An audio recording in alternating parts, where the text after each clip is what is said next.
నమస్తే మేడం. నమస్తే. అమరవీరుడు మురళీ నాయక్ దగ్గరికి జగన్ గారు వెళ్ళడం, పరామర్శించడం జరిగిన తర్వాత కొంచెం ట్రోల్స్ గురవుతున్నాడు. సోషల్ మీడియాలో ఎప్పట్లాగే శవాల దగ్గరికి వెళ్ళినప్పుడు ఎలా బిహేవ్ చేయాలో తెలియదా అంటూ కొన్ని ట్రోల్స్ వస్తున్నాయి. ఎలా చూడాలంటారు వైఎస్ జగన్మోహన్ రెడ్డి గారు? వాళ్ళ దగ్గరికి వెళ్ళినప్పుడు ఎలా బిహేవ్ చేయాలో తెలియదా?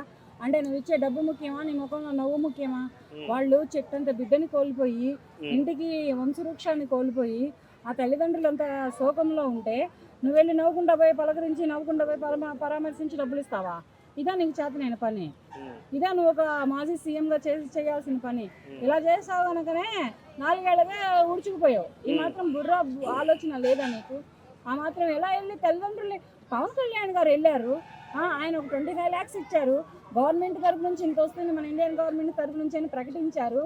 ఆయన కళ్ళల్లో కన్నీళ్ళు వచ్చాయి, ఆయన గుండెల్లో బాధ వచ్చింది. వాళ్ళు ఏడుస్తుంటే చూసి తట్టుకోలేక అతను కూడా కళ్ళమ్మడే నీళ్ళు చెమిర్చారు. ఇవి ఏమీ లేకుండా నువ్వు ముఖాన నవ్వును పులుకొని పోయి నువ్వు ఇచ్చే 5 లక్షలు, 6 లక్షలు, 10 లక్షలకి ముఖం మోసున్నారని ఇస్తావా? నువ్వు ఇచ్చే డబ్బు కంటే వాళ్ళ కొడుకుని తీసుకొచ్చి నీ నవ్వులు పక్కన పెడతారు ప్రజలు. నవ్వుకుంటూ వెళ్ళడానికి నీకు మనసు ఎలా వచ్చిందా జగన్మోహన్ రెడ్డి?